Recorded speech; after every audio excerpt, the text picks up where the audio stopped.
एक मानसिक क्लिनिक में एक नर्स एक अंधेरे कमरे में जाती है और कुछ रहस्यों की पिक्चर्स लेना शुरू करती है।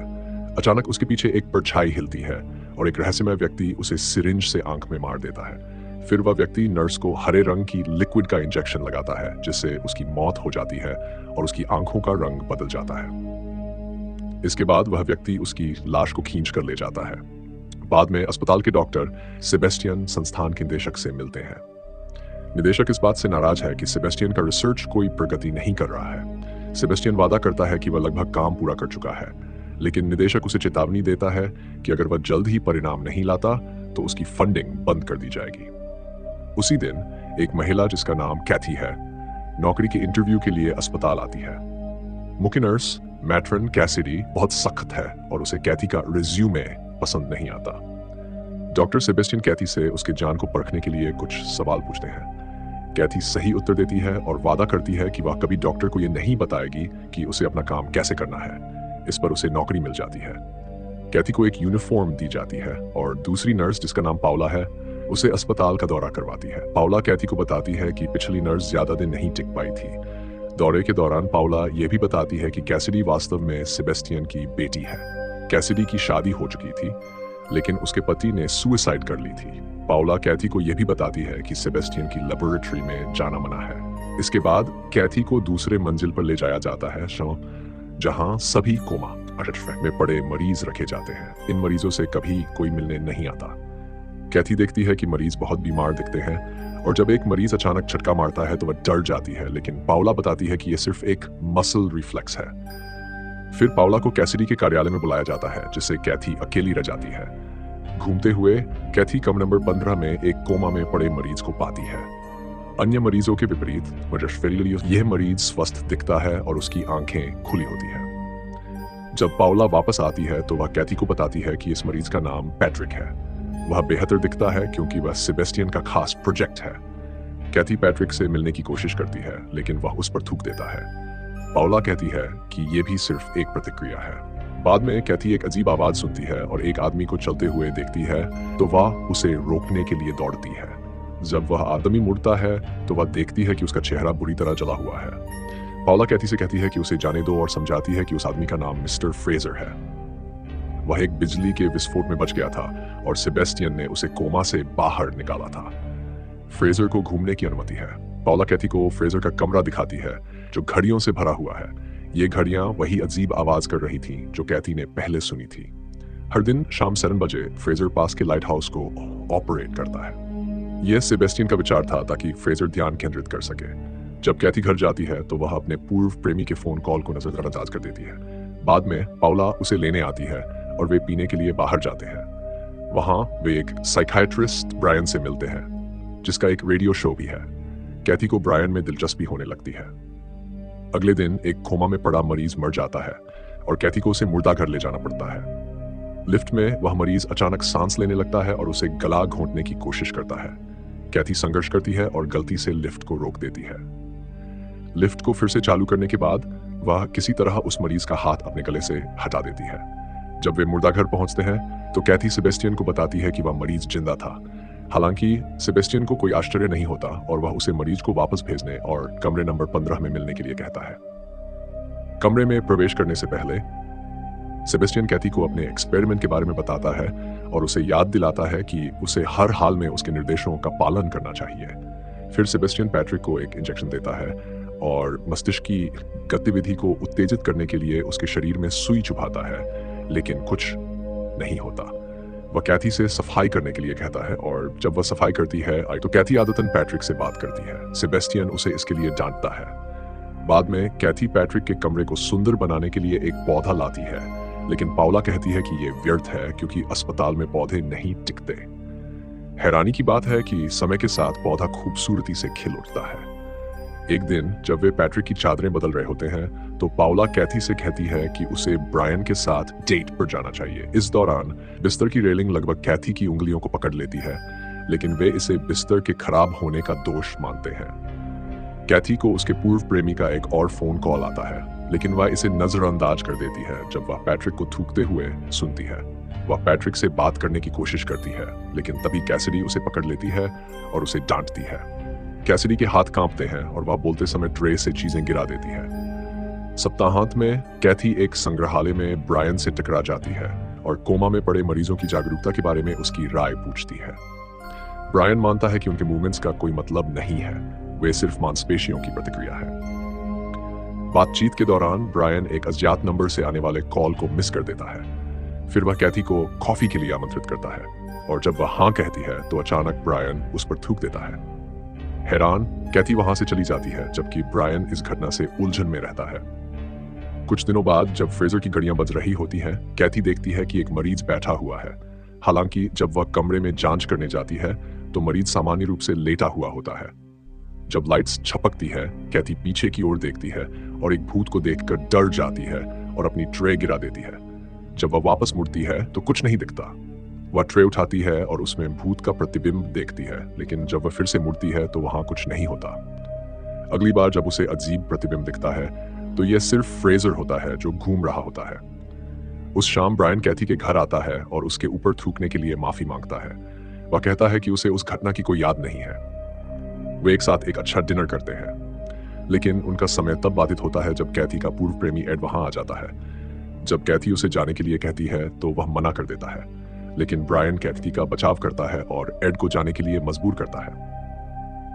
कैथी इस घटना से बहुत परेशान हो जाती है और कैथी ब्रायन से जाने के लिए कहती है, लेकिन ब्रायन वहीं रहने की जिद करता है ताकि वह उसकी रक्षा कर सके। अचानक ब्रायन का हाथ कांपने लगता है और उसके हाथ में पकड़ा ग्लास फट जाता है, जिससे उसका हाथ घायल हो जाता है।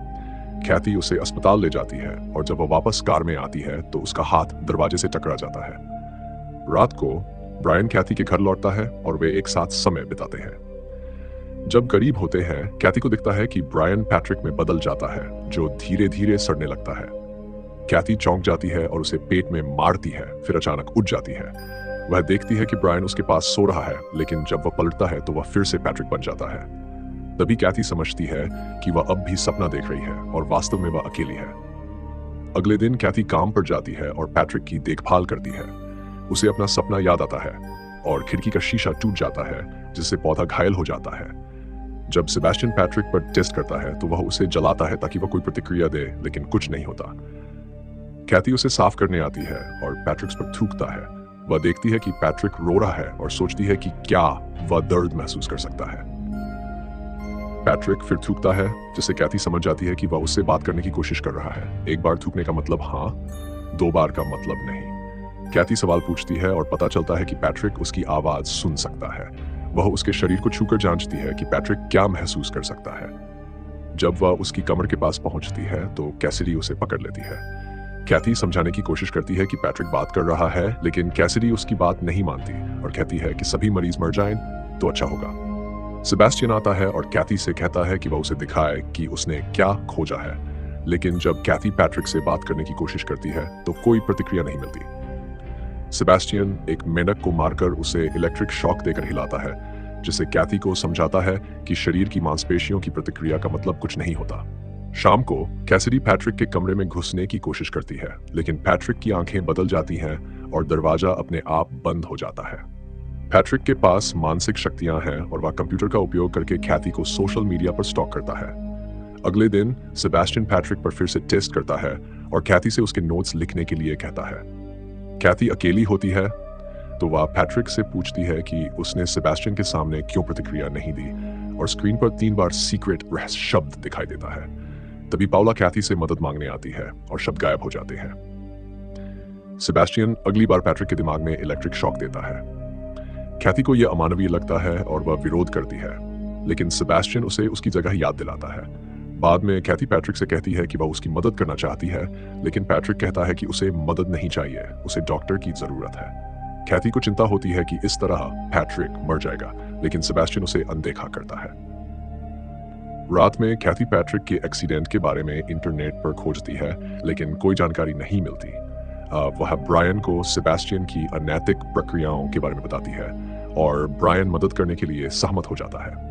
अगले दिन पैट्रिक कैथी को बताता है कि वह उसे देख रहा है और उसकी रक्षा कर रहा है। उसी समय सेबेस्टियन कैथी को अफवाहें फैलाने के लिए डांटता है, क्योंकि ब्रायन ने सेबेस्टियन से बहुत सारे सवाल पूछे थे। कुछ दिन बाद कैथी पैट्रिक से बात कर रही होती है जब फ्रेजर लाइट हाउस चालू करता है।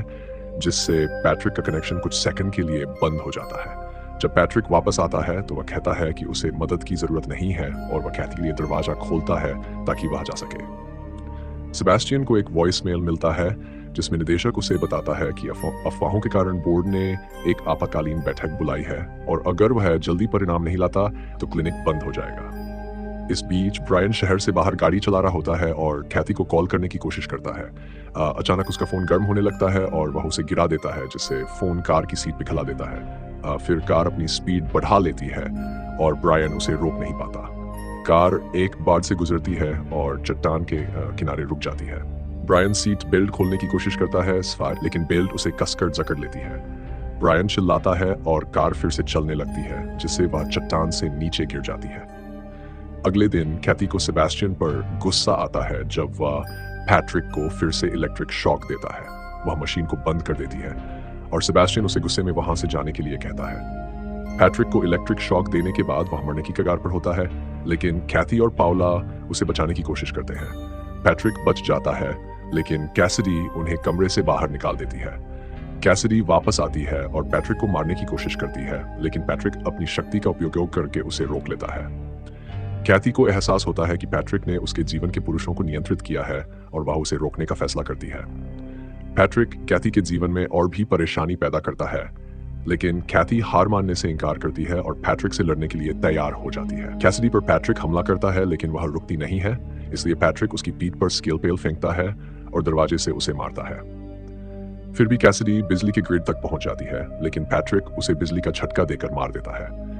कैसिडी के मरते समय पैट्रिक को अपने बचपन की याद आती है। उसे याद आता है कि उसने अपनी माँ और उसके बॉयफ्रेंड को गलत काम करते हुए देख लिया था। उसकी माँ ने उसे थप्पड़ मारा और उसे बुरा कहा। उसने उसे और भी चिढ़ाया और दरवाजा बंद कर दिया। सेबेस्टियन वापस आता है और लैब में जाता है, लेकिन पैट्रिक दरवाजा बंद कर देता है। फिर एड आता है और पॉला उसे अंदर ले जाती है, लेकिन उसके अजीब व्यवहार से पता चलता है कि उसे पैट्रिक नियंत्रित कर रहा है। पॉला उसे एक बड़े फ्रीजर में बंद कर देती है। कैथी भी वहां पहुंचती है, लेकिन दरवाजा छूते ही उसे झटका लगता है। जब वह अंदर आती है तो पॉला इधर उधर घूम रही होती है। कैथी उसका पीछा करती है और एक मरीज को कहता हुआ सुनती है कि पैट्रिक चाहता है कि वह उसे छुए। मरीज अचानक उठकर कैथी को सिर से मारता है, जिससे वह गिर जाती है। पॉला उसे थोड़ी देर देखती है और फिर चली जाती है। जब कैथी उठती है तो सभी मरीज कहते हैं कि पैट्रिक उसे चाहता है। कैथी गुस्से में चिल्लाती है और पॉला का पीछा करती है, लेकिन पैट्रिक की शक्तियों से पॉला उसे वापस धकेल देती है। फिर लिफ्ट का दरवाजा खुलता है और पॉला गिर जाती है, लेकिन सिर्फ हड्डियां टूटती हैं। लेकिन पैट्रिक लिफ्ट को गिराकर उसे मार देता है। कैथी कमरे नंबर फेंचडमे में पहुंचती है, लेकिन दरवाजा नहीं खोल पाती। उसी समय पैट्रिक उसे एक टेक्स्ट संदेश भेजता है, आई लव यू, मैं तुमसे प्यार करता हूँ। लेकिन कैथी इसे अस्वीकार कर देती है और सोचती है कि क्या यह वही प्यार है जो उसने अपनी माँ के लिए महसूस किया था।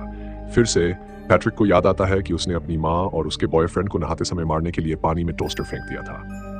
अब पैट्रिक कैथी को बताता है कि उसने एड को छिपा दिया है और उसे ढूंढने के लिए कहता है। कैथी उसे खोजने की कोशिश करती है और पैट्रिक उसे टेक्स्ट के जरिए सही दिशा में गाइड करता है।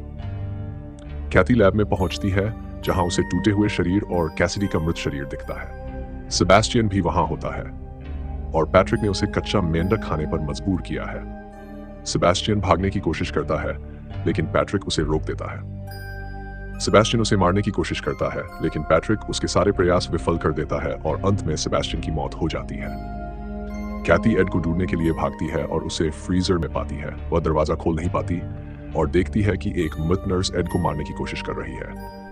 पैट्रिक कैथी को टेक्स्ट करता है कि अगर वह एड को बचाना चाहती है तो उसे पैट्रिक के पास आना होगा। कैथी पैट्रिक के पास जाती है और वह उसे एक सिरिंज देता है, उसे फिर से अपने साथ जुड़ने के लिए कहता है। लेकिन कैथी समझती है कि लाइट हाउस की रोशनी पैट्रिक की शक्तियों को कुछ समय के लिए बंद कर देती है, इसलिए वह पैट्रिक को धोखा देती है और उसे सिरिंज से मार देती है। सिरिंज के फटने से बहुत सारी ऊर्जा बाहर निकलती है, जो सभी चीजों को हवा में उठा देती है और अंत में पैट्रिक को मार देती है। एड बच जाता है और कैथी के पास वापस आता है। पैट्रिक का शव खिड़की से बाहर फेंका जाता है और वह एक बाड़ पर अटक जाता है, जिससे वह हमेशा के लिए मर जाता है। बाद में कैथी एक नए क्लिनिक में काम करना शुरू करती है, जहां वह पैट्रिक, कैसिडी और सेबेस्टियन के शरीर पर प्रयोग करती है। लेकिन जैसे ही उन्हें बिजली का झटका देती है, वह अपने घर में एड के साथ जागती है और खिड़की अपने आप बंद हो जाती है। और इसी के साथ फिल्म का अंत हो जाता है।